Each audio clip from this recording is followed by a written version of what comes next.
Good morning, everyone. This is your Professor Shaila Sharmin. Welcome to today's class. Today, we are going to discuss the 12th topic of this semester, and the title is Leadership. So, I'm sure everybody knows what leadership is. One responsibility of a manager of any organization is to control a group of people in order to accomplish a company's specific goal. So, leadership is the ability of someone, of an individual, of a manager, to motivate, to influence other employees in order to make them work for the organizational goal. So, management and leadership, these are very closely related. There are different kind of leaders. Leaders, they should have different kind of skills, and there are some issues with leadership nowadays. So we will discuss about all this in today's lesson. So let's get started. Now let's talk about the importance of leadership. Leadership is a very important function of management that helps maximize the efficiency of the employees working in the organization to achieve organizational goal. So the following points we will talk, it will justify the importance of leadership in any organization. Leadership actually initiates action. Leader is a person who starts the work, and leader communicates what is the plan, how to do the task, how to achieve the goal. So any kind of task actually starts from the leader. Next, motivation. Leadership is a very important tool to boost up the motivation of the employees. A leader should motivate the employee, tell them how important they are, how qualified they are, and should listen to the employees and always boost up their motivation that they have so much to give, they are so good. Okay, so this is a very important task done by leaders in any organization. Next, providing guidance. So a leader not only supervise the work, but leaders should also guide the employees. So guiding means telling them how to do things efficiently and effectively. Then a leader should build a good working environment. As we all know, any employee spend most of the time of their day inside their organization or working place. So if the working place is not comfortable enough, friendly enough, safe enough, the employees, they cannot give their 100%. So leadership actually ensures good working environment where the employees, they feel free to go to the leader listen to them. Okay, leader are friends to them and try to solve their problems. So leadership help to build good working environment. Next, building determination. So leader actually gives the team spirit that we can do it, we will try our best, we will give our best, we are capable to achieve whatever we want. So this kind of determination the leaders can only give to the employees. So the leader, they should earn the trust, confidence from the employees and try to boost up their determination to do well in the life. Now let's talk about 7 traits associated with successful leadership. A leader can have more than 7 traits, but these are proven that if any leader has this kind of quality, that will be a successful leadership. So first one is ambition. Ambition is like having a dream and having the potential to make the dream come true. Leaders and manager, this is the difference, basic difference. Manager, they just do the task and then done. But leaders, they are far-sighted. They have a dream, they want to make their dream come true, and they know how to plan the dream to other people, into his or her employees, and they collectively try to make their dream come true. So a leader should have ambition to do something better for the life, for the future, for the world. Next is desire to lead. Leaders has a strong desire to influence others or lead others. They try to take responsibility of other people and lead afterward. So next is honesty and integrity. Leaders, they try to build trust. They try to make trusting relationship with the followers or to the employees under them. So when they do something, when they say something, they do exactly the same thing. There is no difference between their words and action. So a leader should be honest. Okay. Next is self-confidence. Sometimes some employee, when they have self-doubt, when they are not confident enough, they actually look to the leaders for building self-confidence. So a leader need to show self-confidence in order to convince the follower that if they're doing the right thing, then they can achieve whatever they want in their life. Leaders, they should be intelligent. They should be intelligent enough to understand the information, gather the information. They need to have a clear vision. They should know how to solve problem immediately and make correct decision when needed. Next is a job relevant knowledge. Effective leaders have a high degree of knowledge about the company, about the job, about the technical matters. So in-depth knowledge allows leaders to make well-informed decision and to understand their decision. Okay. Next one is extroversion. What is the meaning of extroversion? Extroversion means leaders, they should be energetic, very lively people. They should be social. They shouldn't be like silent and antisocial. They should be able to communicate with people very nicely. They should show other and be a role model that life is all about doing good work and you can achieve anything you want if you put up your good work. Now let's talk about different kind of leadership. First, we will talk about autocratic style. So autocratic leadership is a management or leadership style where one person controls all the decision and never ask other group members about suggestion.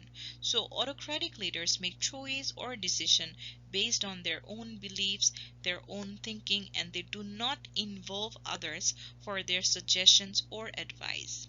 What can be some example of autocratic leadership? Think about the military or the police or the fire service. So here, nobody has anything to say. It's just they follow the strict guidelines, right? So there are some advantages and some disadvantages of autocratic style of leadership. The advantage can be it provides quick decision making because there is only one person who's taking the decision. Okay, and all the employees, they are working under strict supervision, so you cannot make any mistake. For example, think about the healthcare. So if everybody is observed under one leader and under strict supervision, you cannot make any mistake in the medical system, so it's good for the customer, good for the patient. But autocratic leadership, it's not very well recognized. Not everybody likes it because autocratic leaders, they make decision without consulting with the people he or she is working with. So the people in the group may dislike that they're unable to contribute ideas. Researchers have also found that autocratic leadership often result in lack of creative solution or problems, which can ultimately hurt the group from performing. So there is low participation, low performance, and the authority is just centralized. There is only one boss or leader who's taking all the decisions. Another leadership style is democratic style. Democratic leadership is when an empowered team group of people takes full part in the decision making process where they have involvement, they can participate well, and the employees, they are engaged in decision making and task completion. Democratic leadership is an effective leadership style, but can sometimes be too slow when fast decisions are needed. So that is the problem with democratic uh, leadership style. Let's talk about transformational leadership style. So this leadership style, it's all in the name, transformational. That means a leadership style that asks for transformation or change. So in this kind of leadership, The leaders, they inspire the employees to innovate, to come up with different kind of ideas to do better. So these leaders are all about making improvements and finding better ways to get things done. And as a result, they inspire or empower the employees to own their work, and like different kind of suggestions are taken from the employees, and they are getting like promotion. So under transformational leadership, people have tons of power, and they can think outside of the box. They can come up with anything and everything. So leaders who inspire followers to go beyond their own self-interest for the good of the organization, that is transformational leadership. So these kind of leaders, they have profound and extraordinary effect on their followers. Their followers, they blindly follow the leaders for good. So there are some advantage and disadvantage. Leaders of this kind are able to establish high level of trust with the employees, right? So leaders are followed profoundly, as I've already mentioned. And there are some disadvantage. In any working environment where already there are some existing rules, the desire to change everything, to bring some innovation, do something new, it can cause some problems sometimes, right? So that is the problem with transformational leadership. Next is charismatic leadership. So, you know what it means to have a lot of charisma, right? That's exactly what these leaders have. So, these kind of leaders, they are enthusiastic, they have self-confidence, their personality and action influence people to behave in certain way. They have very magnetic personality, which likes to like attract everybody around them. So characteristics of charismatic leaders, they have a vision, and they're able to communicate or implement the vision to others. And this kind of leaders, they're willing to take risk to achieve the vision. Also the followers, they're very much thoughtful, and they want to follow their leader blindly. This kind of leader, they have very good influence with the follower, and understand the environment and the followers need, and guide them accordingly. So charismatic leaders, they're very inspirational and effective in order to achieve organizational goal, but sometimes there can be some problem because they have so much intense focus. It's easy for these leaders to lose sight of some important issues. They only focus on their vision. They sometimes cannot see some important aspect of the organization. They just think about their vision. So that's a problem. But the effect of charismatic leadership, more or less, is good. It increases the motivation of the employee. They are more satisfied working with a leader like that. And research says that companies who have charismatic leader with a magnetic personality, they earn more profit than other companies. Next is team leadership. So this kind of leaders, they are very good at working as a team, and they have very much patience to share the information to everybody in the team. And they can trust others, and they sometimes can give up their power. They step aside, they make somebody else the leader, give the authority to somebody else of taking decision. And they understand that they are part of the team. They are no different from the team, so they know when to get involved, when to be quiet, when to give others the power. So that is team leadership. So a team leader has some distinctive job. First one is managing the team, to become a supervisor or manager of the team.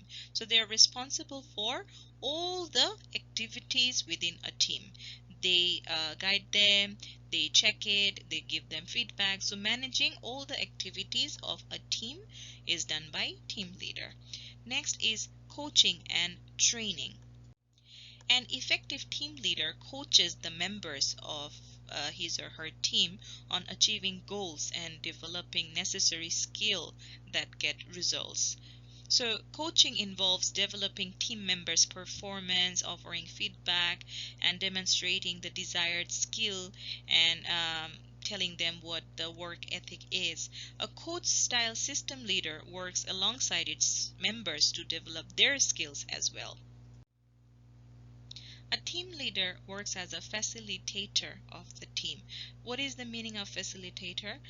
They are responsible for different tasks, different documents, giving what the employee need to do some tasks. So they give all the facility an employee needs to do certain kind of task.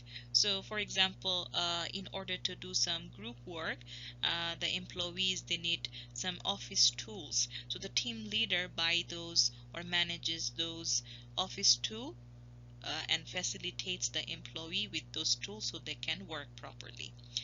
Another one is handling problems because teams groups are made of different personality, different kind of work traits, motivation, conflict can sometimes occur. So the team leader is responsible for handling all kind of problems and conflict where possible and resolving it whenever it arises. So by setting different kind of rules, clearly assigning the task, group leader can prevent many conflicts or problems. Next is reviewing performance.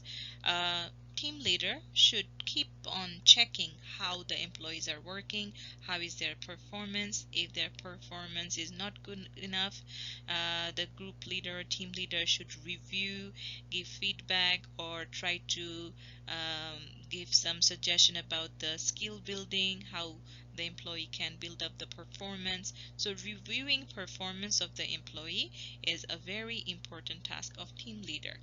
Last one is communicating.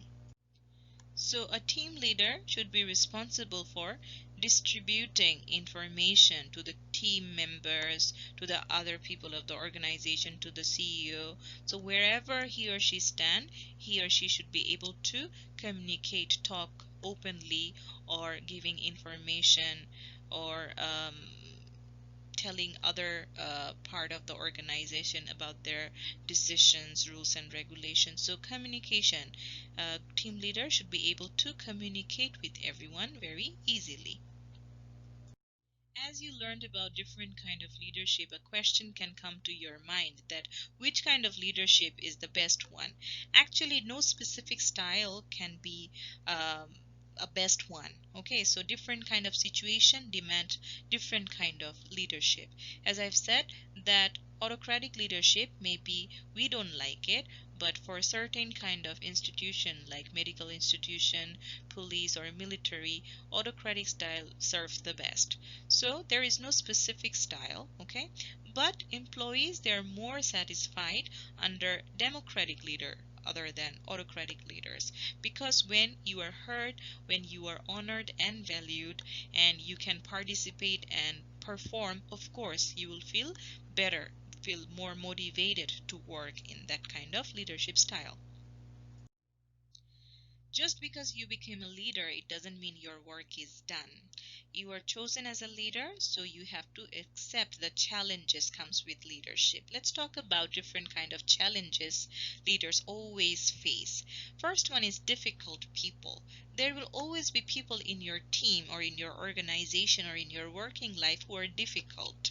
So your goal as a leader is to handle them with grace and kindness. You don't have to feed them, you don't have to get mad with their attitude, you don't have to let them get you down. So always handle the difficult people with grace and kindness and of course with smartness. Next one is pressure. The work environment has a lot of pressure in it, right?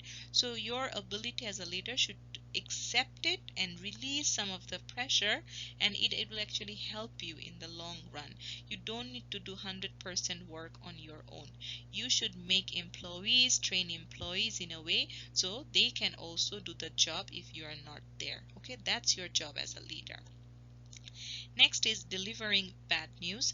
Products, business sometimes fail, sometimes you cannot meet the deadline, sometimes the goals are not achieved on time. So these are all part of the business. So your job is to deliver this kind of bad news to the employee or to your superior.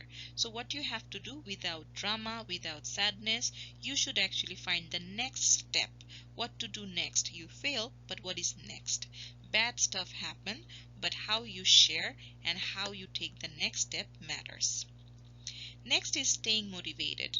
Sometimes even the best leaders, they feel down. Okay, so it happens to everyone. But think about it, all the employees, they're looking up to you. So you have to show up your motivated self to others so they feel motivated too. It's the most hardest job as a leader. Next is being respected and being liked. You aren't always going to be liked. So the time you start becoming a leader, someone will definitely going to shoot you down. So this is just a part of life. Don't take it so seriously. Focus on the communication, focus on the job, and if you're lucky, you will earn the respect with your job and you will earn the likes as well. Next is communication problem. So communication problem is the biggest stress issue in any organization. So you have to practice your skill. You have to be clear and you have to be brief and you have to clarify if you have any confusion with any employees, so there is no problem in the future. So communication should be very, very much clear and accurate when you're working as a leader. I think after today's lesson, you're feeling that leadership is just hard. Leadership isn't just about hard things, it is a big part of responsibility, right? So each time you have to do something difficult, you are actually practicing how to do better and you're becoming a good leader, okay, day by day. Your growth in leadership depends on the lesson you learn on dealing with the good and the bad that you get in an organization. That's all for today. Thank you so much. This was the last lesson of this semester in this course. Thank you very much, everyone, for your hard work. I will see you guys again next week. Till then, take care. Goodbye. I will give a little review and some suggestion about your final exam next week. Till then, take care and bye bye.